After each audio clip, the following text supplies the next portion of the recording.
इस्लामाबाद में senior don जो correspondent हैं आमिर वसीम पॉलिटिक्स रिपोर्ट कन था पार्लियामेंट के काफ़ी अरसे का गुजरल 3 डहाकन का रिपोर्ट कन था। आमिर साहब बहुत शुक्रिया आपका, आपने ज्वाइन किया। आमिर साहब, ये जो खबरें चल रही हैं कि पीपल्स पार्टी ज्वाइन करने वाली, ये काफ़ी अरसे से चल रही हैं, लेकिन बाद में पता चला कि बजट के बाद शायद पीपल्स पार्टी वफाकी काबीना का हिस्सा बनेगी, वफाकी हुकूमत का भी हिस्सा बनेगी। तो ये खबरों में कितनी एक सदाकत है और क्या इसकी अपना तस्दीक हो सकती है कि ये वाकई भी ऐसा होने जा रहा है? मोहसिन साहब देखें, ये अभी 8 फरवरी को जब इलेक्शन हुए थे उसके बाद जब ये सारी कोलिशन के हवाले से पावर शेयरिंग फार्मूला डिस्कस हो रहा था, उस वक्त ही पीपल्स पार्टी ने मना कर दिया था। और उस वक्त हमें बहुत से पीपल्स पार्टी के रहनुमाओं ने ये बात बताई थी कि अगर हमने शामिल होना भी होगा तो हम किसी स्टेज पर शायद शामिल हों। मेरा ये ख्याल है कि पीपल्स पार्टी जो है वो वेट करेगी अभी बजट पर, लेकिन गवर्नमेंट की ये ख्वाहिश है कि पीपल्स पार्टी बजट से पहले इनके साथ शामिल हो जाए, ताकि बजट की जो रिस्पॉन्सिबिलिटी है, ऑनरशिप है, जिम्मेदारी है, वो बातों अभी तक पीपल्स पार्टी जो एक तासुर देने की कोशिश कर रही है, डिस्पाइट द फैक्ट कि वो इस वक्त कोलिशन का हिस्सा है, सदर भी उनको मिल गया है, 2 सूबों के गवर्नर भी मिल गए हैं, नेशनल असेंबली में भी डिप्टी स्पीकर है, सेनेट के चेयरमैन है, और वो बैठे भी ट्रेजरी बेंचेस पर हैं। हर लिहाज से they are part of the government. अब अगर कैबिनेट ज्वाइन करें या ना करें, लेकिन ये पीपल्स पार्टी अपने आप को इसकी मैं नहीं समझती वो अपने आप को अलहदा कर सकते हैं कि जी हम नहीं है। वो सियासी तौर पर ये समझते हैं कि उनके पास है और उनके पास एक मौका है कि जब दिन चाहे वो हुकूमत पे तनकीद भी कर सकते हैं, हुकूमत पे दबाव भी डाल सकते हैं, चीजें ले सकते हैं। तो अब क्योंकि बजट की आमद से बजट आना है, तो परसों मुलाकात हुई है बिलावल साहब की शहबाज शरीफ, उसके बाद से ये खबरें गर्दिश कर रही हैं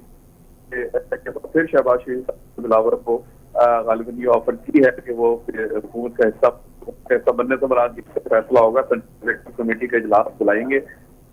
रखेंगे, क्योंकि ये फैसला कि हमने वफाकी काबीना का ABC में ही हुआ था। तो ये देखें, अगले आने 7 जून की डेट अभी हमारे सामने आई है कि 7 जून को शायद हुकूमत ने बजट पेश करना है, तो अभी पूरा 1 महीना है, तो उसमें ये बात और उसमें मेरे ख्याल होती है। लेकिन ये अपना इस पे आमिर साहब के इसमें पीपल्स पार्टी तो पहले बिल्कुल वाज़े तौर पर कहती रही कि हम नहीं जाएंगे और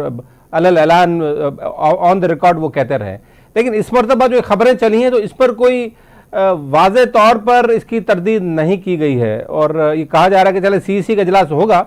लेकिन इस मरतबा ऐसा कुछ लग रहा है कि वो शायद बजट से पहले ही शामिल हो जाए।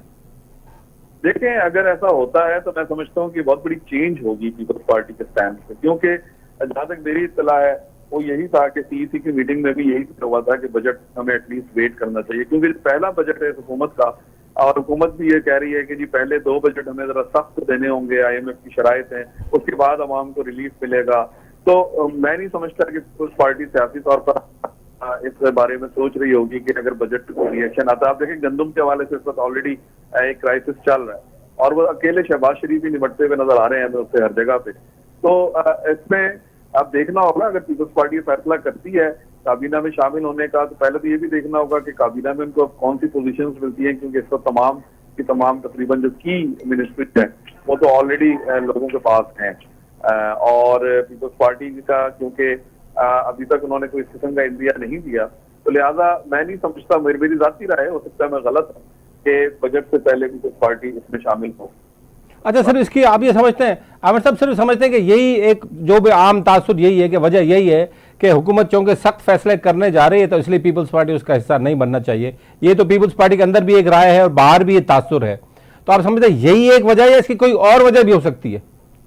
नहीं, देखिए तौर पर और भी वजूहत होंगी उनकी डेफिनेटली, कि वो मुस्तकबिल में भी उन्होंने अगर सियासत करनी है तो वो अपने एक रास्ता खुला रखना चाहते हैं। जब कभी कोई उन्हें तनकीद करनी होती है, हमने नेशनल असेंबली में भी देखा पिछले इजलास में जब वज़रा नहीं आ रहे थे तो पीपल्स पार्टी के लोगों ने खड़े होकर तनकीद की कि वजीर क्यों नहीं आते इस पार्लियामेंट के अंदर। तो अब अगर वो खुद काबीना का हिस्सा होंगे तो कम अज कम ये वाली तनकीद उनके लिए मुश्किल हो जाएगी। तो इसीलिए मैं समझता हूँ कि वो एक अपना एक रास्ता खुला रखना चाहते हैं कि अगर अपने हुकूमत पर तनकीद करनी है। और फिर बजट वक्त तो वैसे भी आपको मालूम है एक ऐसा मौका होता है जिसमें तमाम जमातें अपनी अपनी शराइत और अपने अपने मुतालबात लेकर पहुंच जाती हैं हुकूमत के पास। तो इस वक्त तो हुकूमत को सिर्फ पीपल्स पार्टी नहीं, हुकूमत में जो शामिल और भी जमातें हैं उनको भी साथ लेके चलना होगा। और बजट के हवाले से उनको मुश्किलात हो सकती हैं, क्योंकि हर पार्टी जो है क्योंकि आपको मालूम है जिस वक्त पार्टी पोजीशन है पार्लियामेंट के अंदर, तो हुकूमत जो है PMLN कैन नॉट अफोर्ड के कोई उनके एलाइज जो है उनके साथ अलहदा हों। तो लिहाजा मैं समझता हूँ कि बजट, और ये हमारी तारीख बताती है कि जब भी बजट आता है तो इस किस्म की चीजें हम देखते हैं, पॉलिटिकल मैनूवरिंग देखते हैं, कुछ जमातें जो है वो धमकियां देना शुरू हो जाती हैं, कुछ अपने मुतालबात सामने रखना शुरू कर देती हैं। अभी आप देखिएगा कुछ दिनों में MKM की तरफ से मुतालबात आएंगे कि जी कराची के लिए ये करें, हैदराबाद के लिए ये करें, वरना हम हो सकता है कि हुकूमत से अलहदा होने का सोचें। तो ये हम हर बजट में देखते चले आ रहे हैं पिछले 10-12 साल से। अच्छा, एक चीज और है आमिर साहब, एक चीज और बड़ी अहम है कि नून लीग जो है, खुद शहबाज शरीफ साहब एज ए प्राइम मिनिस्टर या उनकी जो सोच के लोग हैं वो अब 3-4 जगह से घिरे हुए हैं। मकसद एक तरफ नवाज शरीफ साहब भी प्रेशर डाल रहे हैं उन पर, विद इन पार्टी उनको बहुत ज़्यादा प्रेशर आ रहा है, यहाँ से पीपल्स पार्टी प्रेशर डाल रही है, यहाँ पर बाकी इत्तेहादी भी प्रेशर डाल रहे हैं, अपोजिशन ज़ाहिर है प्रेशर डाल रही है, इस्टेब्लिशमेंट भी मौजूद है। तो ये तो वो कहते हैं उर्दू में मुहावरा है कि रजिया गुंडों में फंस गई है सर।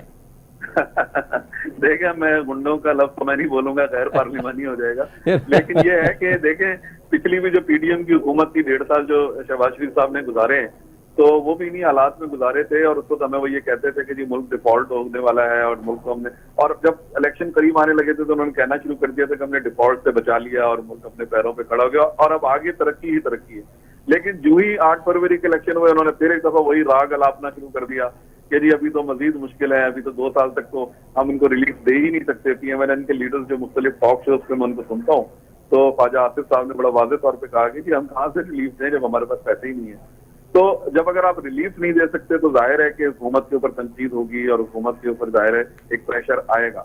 जहां तक सियासी जमातों का ताल्लुक है, एज आई सेड के उनके बड़े छोटे छोटे से इश्यूज होते हैं, वो पता नहीं अब उसके जरिए क्या चीजें अपनी मनवाना चाहते हैं, बहुत सी चीजें सामने आती है, बहुत सी नहीं आती, लेकिन ये चीज तो वो एक श्योर है कि अवाम का मफाद मुझे इस वक्त किसी भी सियासी जमात की प्रायोरिटी नजर नहीं आती। सब अपने अपने जो है सियासी मफादात की खातिर जो है वो इकट्ठे हुए हुए हैं और उन्हीं को वो कैश करा रहे हैं, उन्हीं के मुताबिक ओहदे तकसीम हो रहे हैं, उन्हीं के मुताबिक सारा हो रहा है। लेकिन शहबाज शरीफ जाहिर है कि ब्रंट अकेले उनके ऊपर आ रहा है, तो इसलिए वो पीपल्स पार्टी क्योंकि बड़ी जमात है तो वो चाहते हैं कि पीपल्स पार्टी काबीना में आए और शेयर करे जिम्मेदारी को, और पीपल्स इस जिम्मेदारी को बात करेगी। लेकिन ये भी देखा जाएगा कि आमिर साहब के PMLN जो है, खासतौर पर शहबाज शरीफ साहब,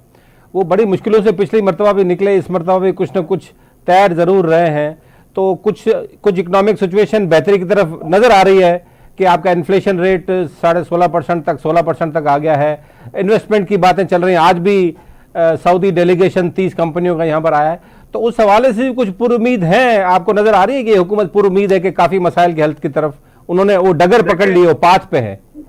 मोहसिन साहब, आप बिल्कुल सही कह रहे हैं, हुकूमत हमेशा पुरुमीद ही होती है, कोशिशें भी करते हैं सिंसियरिटी के साथ, लेकिन मैं समझता हूँ इस वक्त मुल्क का जो सबसे बड़ा एक मसला हमारे सामने है वो सिक्योरिटी सिचुएशन है। इन्वेस्टमेंट के लिए आपके मुल्क में सिक्योरिटी की जो सूरत हाल है वो बेहतर होनी चाहिए। अभी ये लोग क्रेडिट गवर्नमेंट ले रही थी कि जी न्यूजीलैंड की क्रिकेट टीम यहाँ पे मैच खेलने आई और देखें जी सीरीज हुई, लेकिन आप देखें कि न्यूजीलैंड की क्रिकेट टीम जिस तरीके से ग्राउंड में उनको लेके जाया जाता है, ऐसा लगता था जंग में कोई टीम जा रही है, आगे कमांडोज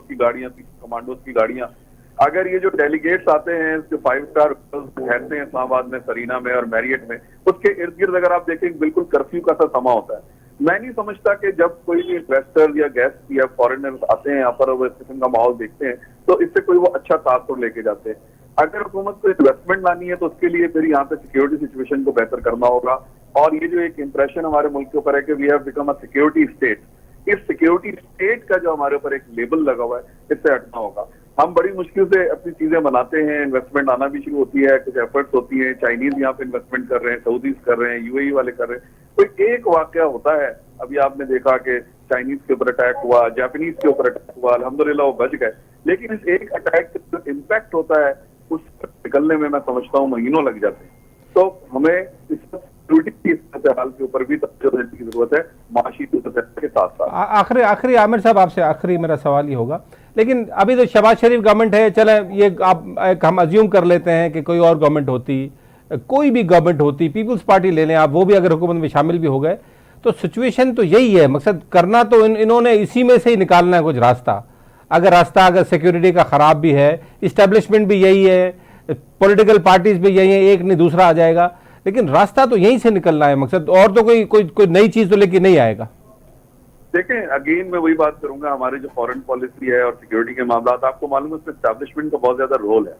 और उनकी मर्जी के बगैर आप मेजर डिसीजन नहीं ले सकते। इसके साथ साथ जो सिक्योरिटी ऑपरेटर्स जो अप्लाई होता है सड़क सिक्योरिटी पर, वो भी दायरे डायरेक्टली एस्टैब्लिशमेंट ही और हमारी जो सिक्योरिटी फोर्सेज है उनकी जिम्मेदारी है, और जाहिर है वो प्रोफेशनल लोग हैं, उनकी जिम्मेदारी बनती है। लेकिन मैं ये समझता हूँ सिक्योरिटी हमने कुछ ज्यादा ही ओवर, जिसे हम कहते हैं कि हम ज्यादा कुछ कॉन्शियस हैं और हमें थोड़ा सा सिक्योरिटी में सिक्योरिटी हमें प्रोवाइड करनी होगी। सिक्योरिटी हमारी इंटेलिजेंस एजेंसीज का बहुत अहम रोल है, उनको थोड़ा सा अपनी कारकर्दगी बेहतर बनाने की जरूरत है ताकि जो भी हमारे मुल्क में टेररिज्म के वाकयात होते हैं उनको पहले से प्रीएम्प्ट किया जा सके। जब कोई वाकया हो जाता है, जैसे मैंने कहा, उसके बाद उसके जो असरात हैं वो बड़े अरसे तक चलते हैं, फिर आप इन्वेस्टर्स को बड़ी मुश्किल से वापस आपको दोबारा लाना पड़ता है। जब कोई एक वाकया हो जाता है कि खुदा न खास्ता कोई फॉरेनर के ऊपर कोई अटैक हो जाता है, तो फिर आपको पूरी दुनिया को समझाना पड़ता है कि नहीं नहीं ऐसा नहीं है, हम बड़े पुरअमन हैं और बड़े हालात साजगार हैं। और फिर हम देखते हैं कि हाँ, लोग आना भी शुरू होते हैं, कॉन्फ्रेंसेस भी होती हैं, बिजनेस डेलीगेशन भी आते हैं, और फिर एक वाकया हो जाता है। तो ये जो चीजें हो रही हैं, मैं समझता हूँ कि इसके लिए हमें थोड़ा सा सर जोड़ के बैठना होगा और जो नेशनल एक्शन प्लान था जो बना हुआ है, ऑलरेडी बना हुआ है, उसके ऊपर अमल दरामद के लिए बहुत जरूरी है। उसके साथ साथ एक और चीज, अभी हमने वर्ल्ड प्रेस फ्रीडम डे मनाया, जो हमारे मुल्क में इस वक्त इंफॉर्मेशन फ्रीडम की बात हो रही है, इस पर भी बड़े क्वेश्चन उठ रहे हैं। आप देखें, इलेक्शन के वक्त से ट्विटर बंद है और कोई हमें इसकी वजाहत नहीं मिल रही। तो ये भी कोई मुल्क के लिए अच्छा खुशाइंद बात नहीं है कि इसके लिए आप समझते हैं कि आईटी के अंदर आप कैसे इन्वेस्टमेंट आएंगे जब हमारे मुल्क के अंदर ट्विटर बंद है, हमारे मुल्क के अंदर हर वक्त तलवार लटकी हुई है कि किसी वक्त भी फेसबुक बंद हो सकती है, किसी वक्त भी जो है कोई भी सोशल मीडिया प्लेटफॉर्म बंद हो सकता है। और अभी कल परसों उन्होंने एक और जो एक एजेंसी और एक FIA के अंदर बनाया है। तो इन चीजों के साथ तो मैं नहीं समझता कि ठीक, आमिर साहब बहुत शुक्रिया आपका।